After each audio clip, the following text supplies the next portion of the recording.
With that, I will introduce our next speaker. Tessa Lyons is product manager at Facebook. She's in charge of something very important. She is focusing on the integrity of information on the news feed.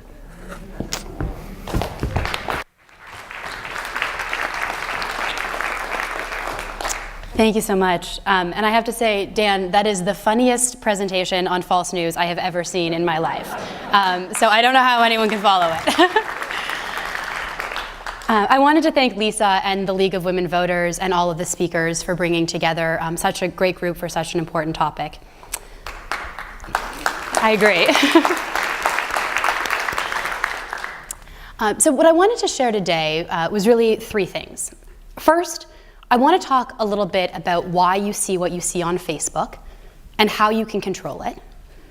Secondly, I want to talk about the efforts that we are investing in order to better protect the integrity of our platform, which is particularly important around elections. And third, since it tends to get a lot of coverage, even in the conversations we've seen today, I want to talk briefly about the work that we're doing with third-party fact checkers. Now, I want to start by saying that we as Facebook know that we have a role to play in election integrity. And we also know that things happened on our platform in 2016 that should never have happened. We take these abuses really seriously because they violate everything that we stand for and the mission that we have for empowering people in order to bring the world closer together. I want to touch, before I dive in, on just some of the things that we've been doing around election integrity, and then I'll circle back to these as we go on today. So 4 of the areas that we've been really focused on. One is investing in people.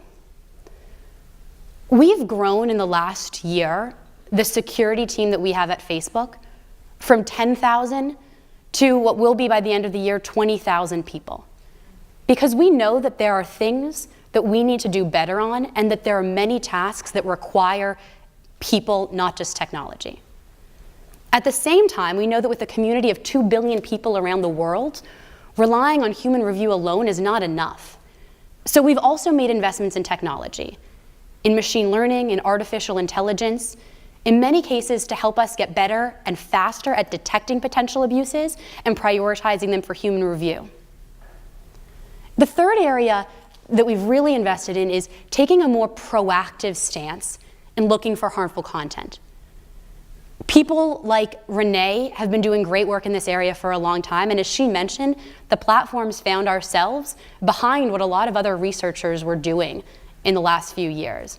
And so we've really invested in not just catching up, but also ensuring that we're looking ahead to future abuses to make sure that we are prepared and upholding our responsibility to the people who use our platform. And the fourth is working with our community. Renee talked about how this is really a system-wide problem, and we know that we're not going to solve it unless we're working together. One of the things that I'm really grateful for as a product manager on this area at Facebook is how closely I've been able to collaborate with other tech platforms, with academics, with researchers, with civil society, and with organizations like the League of Women Voters. Now, I mentioned that I would start with the topic of why do I see what I see in my news feed and what can I do to control it? So I want to ask, and I promise that I won't be offended, how many of you use Facebook? By show of hands. Okay, now keep your hands up if you think that you know how Facebook works. Cool. So I see that as both an opportunity and a sign of feedback that we need to do a better job of explaining it. Now, I work specifically on newsfeed. And for those of you who use Facebook, you probably don't even really think of newsfeed as a product, because it's really the place that you start when you open your Facebook app on your phone or on your computer. And it's where you see a lot of the stories from people that you've connected with, from your family, from friends, from pages that you follow, from events that you've RSVP'd to. Now, newsfeed has a set of values. And these are the values that my team and I work to uphold every day. First and foremost, newsfeed is about friends and family. And that's something that, frankly, I think we've gotten away from a little bit in the last few years and that we're really committed to coming back to now. Secondly, Facebook is a platform for all ideas. With 2 billion people around the world, we're really proud of the fact that Facebook can give people voice who've never had it in the same way online. And we also know that that brings challenges, which is why another important value is that we believe in authentic communication. The types of inauthentic dialogue and discourse that we've seen in the past and that were highlighted today aren't at all what Facebook stands for. And they're some of the areas that we've been investing to prove our efforts on. Fourth, we really believe in controls. And one of the things I think we have an opportunity to do better is not just help people understand why they're seeing what they're seeing on Facebook, but how they can control it, which is one of the things I want to touch on today. And then fifth, we are constantly iterating. We believe that we always have a lot more work to do in order to uphold these values and our responsibility. And we're constantly making improvements to ensure that we do so. So, how does newsfeed work? And I apologize, we converted from Keynote to PowerPoint, so you're going to see a few floating letters throughout the presentation. I normally talk about how newsfeed works over about 30 minutes, and I'm planning on doing it in about 1, so bear with me. When you think about how newsfeed works, it's helpful to think about it for what it is, which is a ranking algorithm. And an algorithm is really just a fancy way of saying a simple series of steps for solving a problem.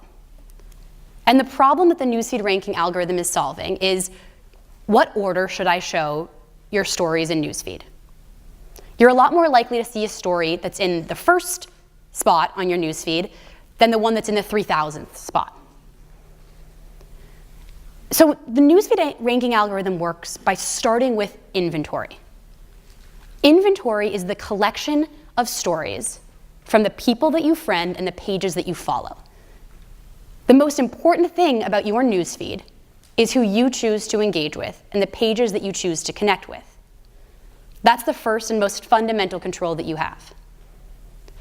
Now, since people connect with a lot more friends and a lot more pages, and they have time to really consume all the stories from in any given day, the newsfeed ranking algorithm prioritizes them by making a decision about what each individual would find most meaningful.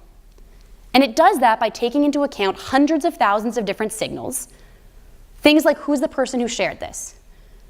My mother lives abroad, and one of the top things that I always see in my newsfeed is content from her, because her stories are really relevant to me, and I'm always commenting on them, and we'll have backs and forths, and our family will engage. So that's a really strong signal that that content is meaningful to me personally. My friend Lauren is also connected to my mom, but Lauren's a lot less likely to see my mom's content at the top of her newsfeed. Now, the third step, and where this really comes into play, is in predictions. With hundreds of thousands of signals, we roll into a few dozen different predictions. And those predictions are about personal relevance and meaning. And they'll predict how likely an individual story is to be meaningful to that person, which is why the prediction might be stronger for me than for Lauren. And those predictions inform a relevance score. Now, we do this whole process for every story in your inventory, every time you open Facebook, for all 2 billion people around the world. And this, in a nutshell, is how newsfeed ranking works. Now, one of the things I mentioned that's a core value of newsfeed is control. So one of the things that we've really invested in, particularly in the last few years, is making controls more front and center. One of the ways that we do this is we have a view called newsfeed preferences, and it's discoverable in your settings. And it helps you understand how you can follow, unfollow, how you can select people to see first. I'm on the board of a nonprofit, and it's really important to me that I always see all of the posts from that nonprofit, so I've selected to see them first. And it also gives you ways to snooze people. You know, one of the common things around this season is everyone's getting engaged. There's a lot of engagement photos. If you don't want to see all of your friends' engagement photo, maybe you snooze them for a month or so. Now, one of the other areas where it's really important to have both awareness, transparency, and control is ads. And this has been mentioned a little bit in the context of the elections, and so I wanted to touch on it briefly. Now, first and fundamentally, in order to tell if a post is an ad, you can look by seeing the sponsored text under the page link in the top left. If it says sponsored, that means that someone spent money in order to increase its distribution. What we've done recently is really invest in greater ads transparency. One of the things that we've done here is we're testing, oh, here it is, a view ads surface. What we're enabling, and we've started in Canada, and we're going to actually expand to the US and to other countries, is for people to be able to go on and look at a page and see all of the ads that that page has promoted. Now, the reason that's important is because pages can target their ads. They might want to send me a different message than they send my boyfriend. But it's important for the sake of transparency, particularly around elections, that all of the advertisements and all of the messages that they're sharing are transparent and discoverable. And that's why we've invested in this View Ads service. We also announced, and I don't even think it's in this deck because we actually, I think, just announced this on Friday, that we're taking additional steps around ads transparency. One of the things that we're doing is we're requiring all political ads and issue ads to have their pages verified for identity and location. And we're actually not just doing this for advertisers, we're also doing it for any large pages because, as Renee mentioned, large pages were one of the things that we saw spreading disinformation in the 2016 election and an area that we know we need to better protect. Whenever we do have political or issue ads, we're going to require that the advertisers state at the top of the ad who's behind the funding. Thank you. I think that these are really, really important steps, and I'm really glad that we're investing in these areas. We know that on some of these issues, we haven't done everything that we could in the past, and so we want to come forward and do even more than TV or others are doing now to really set a new industry standard in transparency. Now, it's not just about transparency, it's also about control. And so one of the products that we have is something called Ads Preferences. And Ads Preferences, kind of like newsfeed controls, enables you to look into an ad and see, why am I seeing this? Are they targeting this to me because I liked one page or because I'm in some demographic? And to adjust your controls accordingly. Now, the second thing I wanted to talk about is what we're doing about integrity. And when we say integrity, we really mean the abuse of our platform by any bad actors to spread bad content through any types of bad behaviors. And we approach integrity in really three ways. The first thing that we do is we remove anything that violates our community standards. The second thing we do is we reduce the spread of problematic content, and that's the bucket in which we put false news. And the third thing we do is we aim to give people more information so that they can make more informed decisions about what to read, trust, and share with their communities. So I mentioned that we remove content and actors that violate our policies.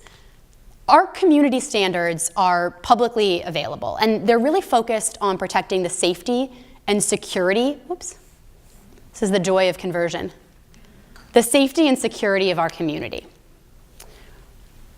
We also know that the things that violate our community standards are often correlated to the types of mis and disinformation that we've talked about today. So one example, fake accounts. On Facebook, we believe in real identity. But we also know that there are bad actors who create fake accounts in order to seed or spread misleading content. We've been investing in better technology and systems that run many, many, many times a day in order to more proactively identify and remove these fake accounts. And one thing that we shared recently in the lead up to the French election last May was that we'd removed 30,000 fake accounts in France in advance of their election. Now, the second area is reducing the spread of problematic content.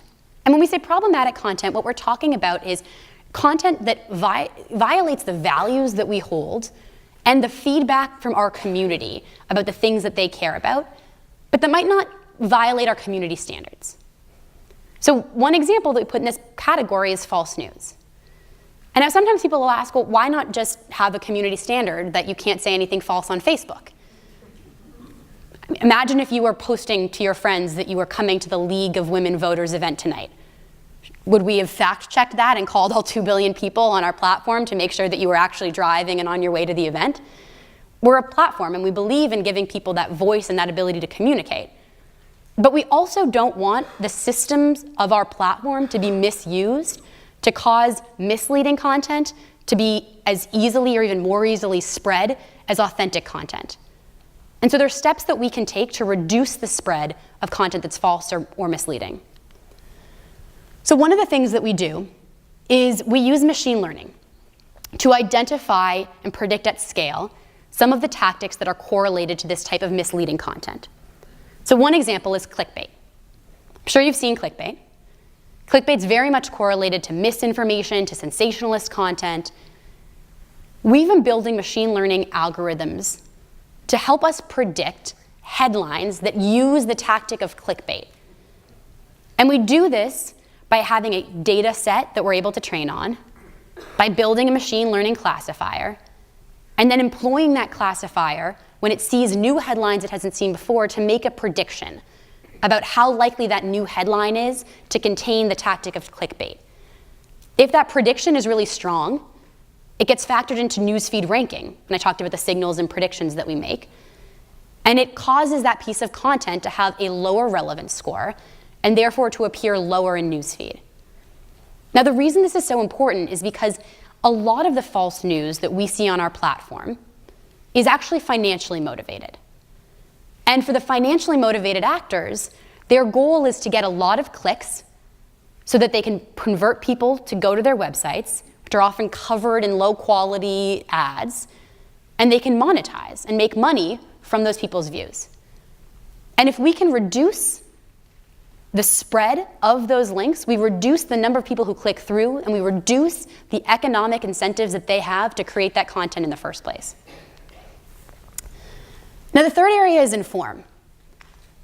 We know that one of the most important things that we can do is inform our community to have the context that they need to make decisions about what to read, trust, and share. And I think that Dan hit home on these points so effectively. This is an area that we've really been investing in and that we're going to continue to invest in. And one of the products that we actually announced just last week that we're scaling to 100% of people in the US and then looking to explore scaling internationally is a product called that appears on every link and that gives people more context about the publisher, about other articles that the publisher has shared, about other articles from other publishers on the same topic, about where it's being shared and who's commenting on it. And this is a surface I'm excited about because I think there's a lot more that we can do to show people information and context about what they're reading. One of the things to remember is that sometimes the lack of context is actually in and of itself a good signal. If a publisher doesn't have a Wikipedia page, if there's nothing known about their standards or principles, that in of itself can be really telling.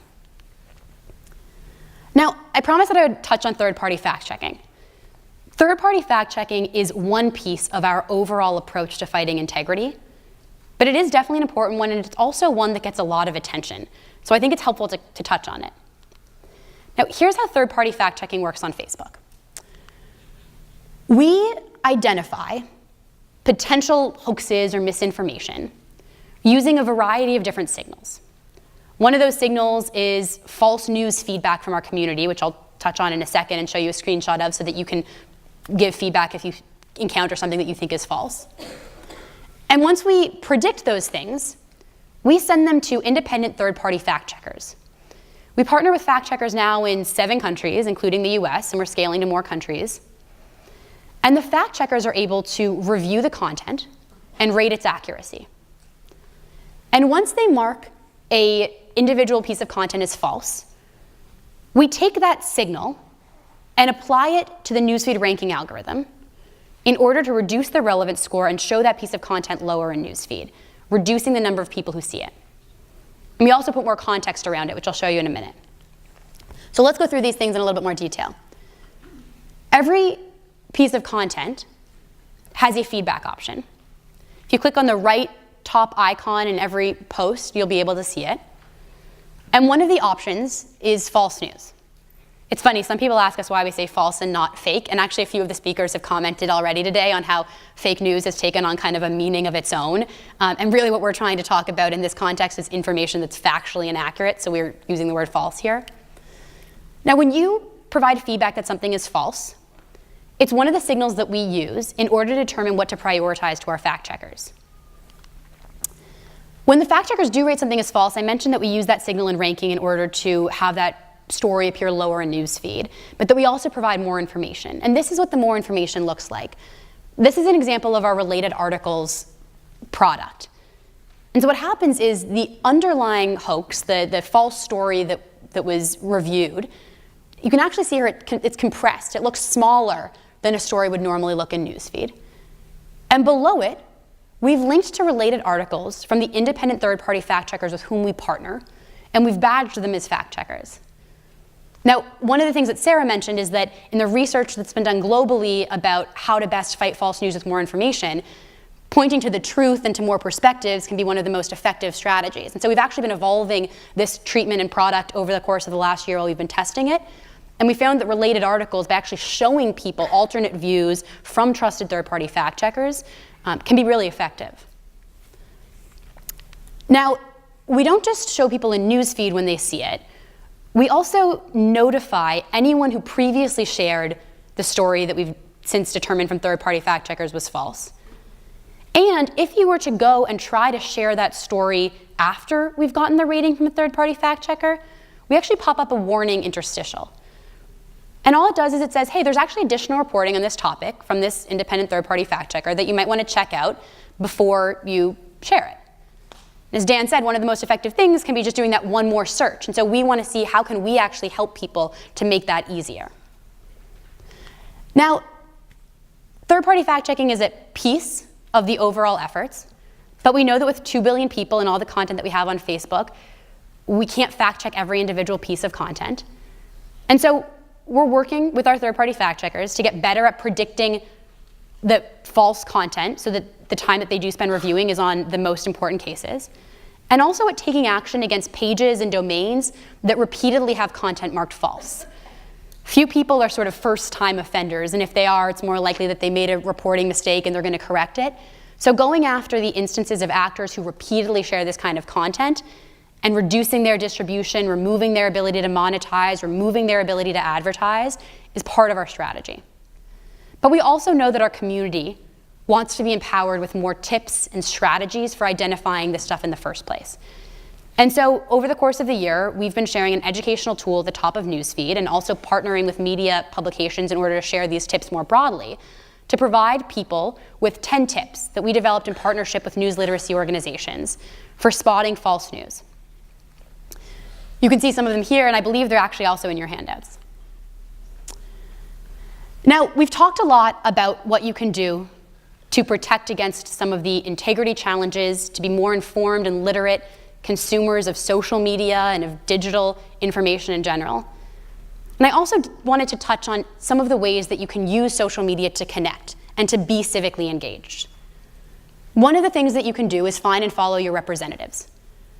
A lot of people don't know their local representatives or the people who are running for office in their local communities. And we believe on Facebook that we have an opportunity to help connect them. We have a product called Town Hall, you can just search for it in Facebook, that will help you connect with the representatives in your areas.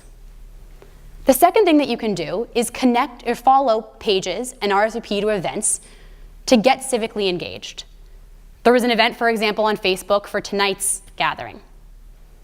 And the third thing that we believe we can do at Facebook to help people be civically engaged is send reminders about voter registration and election days. We've actually done this now in 47 countries around the world, and we're continuing to do so. Because like the League of Women Voters, we know that voting rights and voter turnout are critical pieces of our democracy. So with that, I just wanted to say thank you again for organizing the great event, and we'll look forward to taking any questions after. This is you. Okay, next question. So for Tessa, considering their social responsibilities, what should social media companies' policy be on maintaining freedom of speech while also filtering misinformation? Yeah. So look, it's an important and challenging question. One thing I will say is there's a lot of steps that we can take that don't even need to get close to broaching that question. Removing inauthentic accounts, removing pages who are trying to mislead people by not authentically representing who they are, where they're located. To me, those don't violate freedom of speech. Those are about transparency, accountability, and authenticity. I think the point at which we'd be violating freedom of speech is saying that you, Sam, can't share your opinion about politics on Facebook, but that's not at all what any of the things that I've talked about or any of the steps that we're taking. In some ways, like Renee, I think it can become a cop-out. And I think that we have a responsibility to both protect freedom of speech and to ensure integrity. Great.